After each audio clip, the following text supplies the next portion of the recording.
Last week, I joined AAA.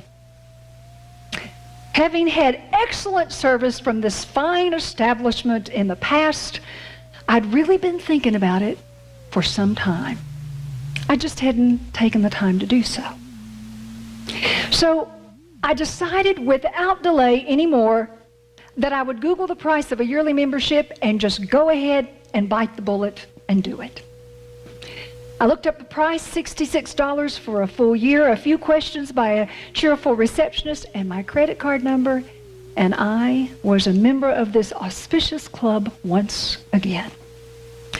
I'll have to be honest, I had little motivation to do it when I did. Last Friday, after hearing about Ernestine Blanton's stroke and a hospitalization, I was texting Julie back and forth to see when would be the best time to come see Ernestine, because I had company coming that night, and I really wanted to be available for both of them. So we figured out the time. I jumped in the car, and I went off to the Bristol Regional Hospital. It was just turning dark. Well, since I'm a hopeless multitasker, and I have one of those thingamabobbies that keep it safe while you're driving, you can, like Rick always wears, put that thing in your ears and you could talk away and drive. And so I thought, well, I'll just make a call to Johnny Strader while I'm at it to see if everything's in line for the picnic. And so there I was talking to Johnny, and then I heard it thwack, thwack, thwack, thwack. Oh, you're kidding me. I thought, this can't be a flat tire. I just happened to be driving by the church when it happened. So I pulled in, got out of the car to survey the problem. Johnny's still on the phone. Determined to see Ernestine, I asked Johnny if there was any good reason why I should not just go ahead and chance this and head right on out to the hospital, because being the overachiever that I am, I was determined I was going to see her. After momentarily listening to her counsel was, what, are you kidding me? Turn around and go back home. I thought about not even listening to her, but I decided I didn't fancy changing the tire on the side of the road and not in the dark. And anyway, I don't know how to do it, so I went right back home. But the luck wasn't any greater there, because Gary was down with his back, okay? He was down with his back, but being the trooper that he was, knowing that I was determined to see Ernestine, he hunched over with that lug, whatever it was. He got the lug key out of the car, I guess, and he put it on the wheel. You people who know how to do this know. And he twisted and he turned. He is no small man. He twisted and he turned every which way, and his back got no better with each twist and turn. And he finally said, I simply can't do it. I thought, are you kidding me? I was really not happy with him at all. Which is when I decided that I should call AAA and join this fine institution, and I did. Listen, Bristol Record doesn't care when you join, if it's a half an hour before or a year before. They just want their cut from AAA because of my tire misfortune, and out they came. By this time, it was 10 p.m. The compromised tire was removed with a special air compressor gizmo, I might tell you, because it had been factory sealed on. Nobody, including Gary, was going to get it off. At 10 o'clock, when the job was done, I decided that Ernestine probably didn't want to guess that late, and the nurses surely didn't want me showing up that late. As for the tire, I was sure it was a goner. I imagined it to be destined for the used, overused, and defunct tire graveyard. Back in the early 2000s, when I served a little church in Chattanooga called White Oak United Methodist, a billboard campaign erupted throughout the city. At first blush, it was not a pretty campaign. It was clear that the customer who had ordered it lacked imagination. Because when you drove by these billboards all over Chattanooga, all you could see was a landscape of cast-off tires, much like the one that's on the front of your bulletin cover. Gazillions of them. Treadless tires that had been replaced by newer models wisely, and tires that had met with a bolt like mine or some other demise, or slash tires that we can only imagine and probably don't want to imagine what brought someone to do such a thing. Where that graveyard of tires did nothing for me. The slogan beneath it is what rang out like a choral anthem. It's what I asked the children. Can you see a garden? Can you see a garden? I thought about the people who had driven by that sign day after day and craned their neck and scratched their head and thought, what garden? I don't see a garden. And then I thought about the people who saw it immediately and never needed to ask the question again. One thing is clear, you have to have eyes to see those kinds of things. To see beyond a heap of piled up rubber, you have to have a certain kind of vision. In today's text, Isaiah, as God's prophetic mouthpiece, calls the Israelites to a time of Chattanooga billboard sign intention, to use their best imagination to try to see that they really weren't as bad off as they thought they were. Here they were. They had been carried off into Babylonian captivity against their will. They were on their way home to the homeland, or either in the homeland, only to find that it had been decimated, that some of their relatives that had been left behind were deceased or killed at the hands of those who had invaded them. They found that their house of worship, their church, had been totally destroyed. They were more than a little short on imagination. They didn't feel like being creative in their thinking about much of anything. Being taken from home forcibly, not knowing if you would survive your captivity, much less if you would go home again, it does a number on you. It toughens you and it calluses you, or it renders you detached, or it renders you asking the question that they were asking, where are you, God? And are you even our God? It was into this very morass that God spoke his words of almost giddy proportion. I am creating a new heaven and a new earth, where weeping will be no more, with ridiculously low infant mortality rates and folks who live to be a century or older, with food enough for all, with sustainable employment, with 401ks and Roth IRAs. What more could you want? A situation that even before they called on God, God would know their need and would answer it. It was meant to be another Eden, another Garden of Eden, except this was not going to be God creating something out of nothing as he did in the beginning. It was to be God creating and remaking what he had already made, making it new, refashioning it, shaping it and forming it into something even better than it had been originally, repurposing it, reimagining it. In HGTV speak, God was doing to a life what Chip and Joanna in Fixer Upper do to a house. Totally reimagining how it might be lived in and loved and serviceable. If you know anything about me, you know that I love redos and repurposed things and reimagined items. They're among my Julie Andrews' favorite things. These things that if they were in a room, if you walked in, they could talk because they have history. I love vintage or twice around clothes, shoes, belts, scarves, bijou, furniture, cars, dishes, pictures, bric-a-brac. I'm not proud and I'm not picky. I like things that have been refurbished. Part of the fun of going to those shops is seeing how the people who display them reimagine their usefulness and try to convince us that perhaps we could find a place in our home to use them too. Which got me thinking about our busy lives and how they're often a lot like that. We're worn out and tired, many of us, but we're still serviceable by golly. We are.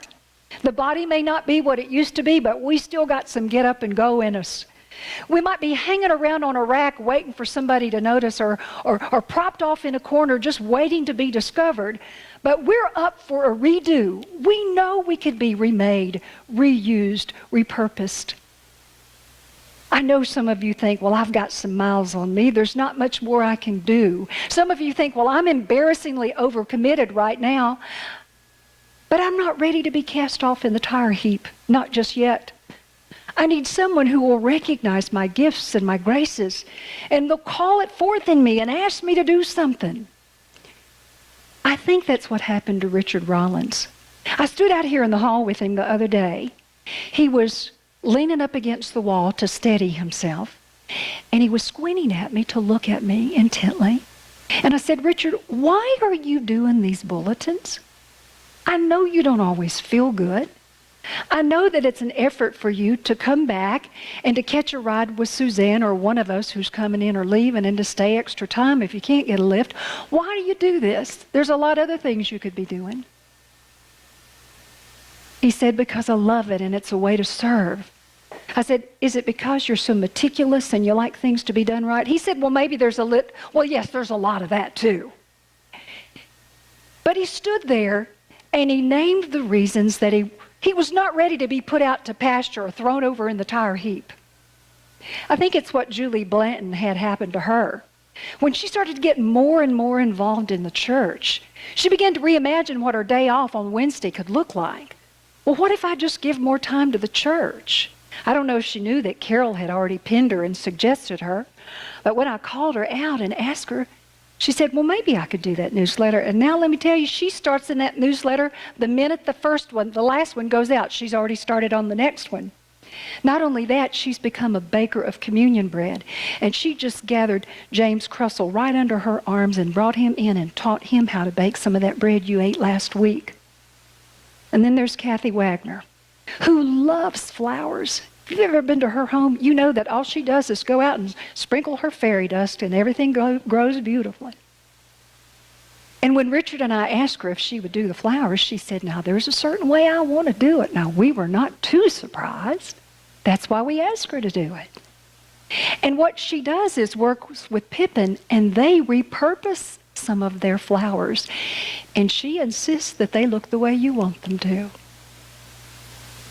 And then there's Trinka Felty, who does, in her quiet and tireless, attentive way, so many things for the church that there's no way to begin to name them all.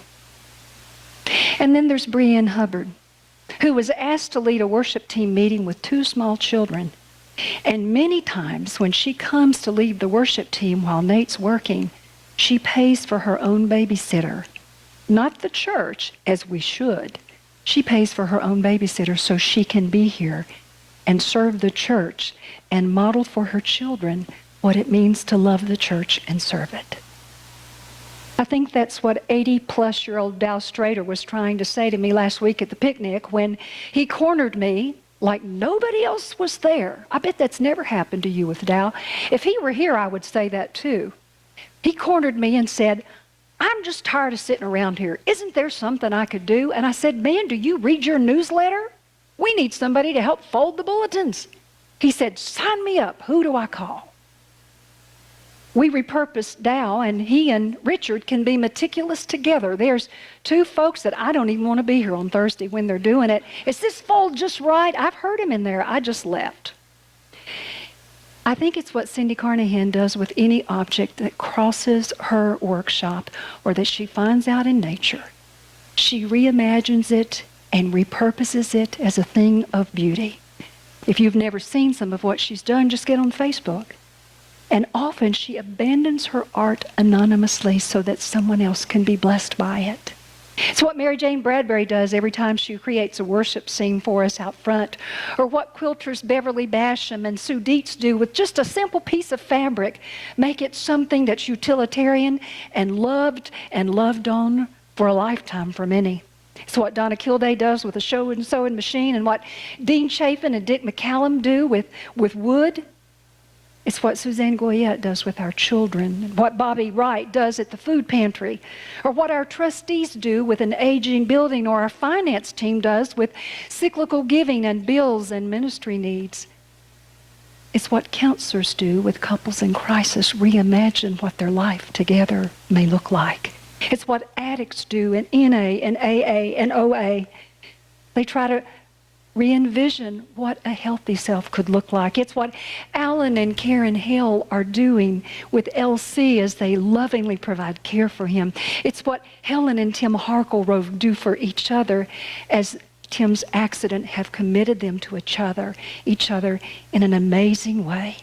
It's what Laferne and Malila Prepteet do year after year after year till the day that they die and there's no breath within them. They will love and care for the children of Haiti because they know that God has a purpose for their lives and for those children. And the list goes on and on. I can't begin to name all of you and what you all do. Quietly, behind the scenes, you continue week after week to love and to serve and to let God do a new thing within you. You are worth your weight in gold, and as your pastor, I don't tell you that enough, and I don't thank you enough. If it weren't for volunteers, the church could not function. Bless you.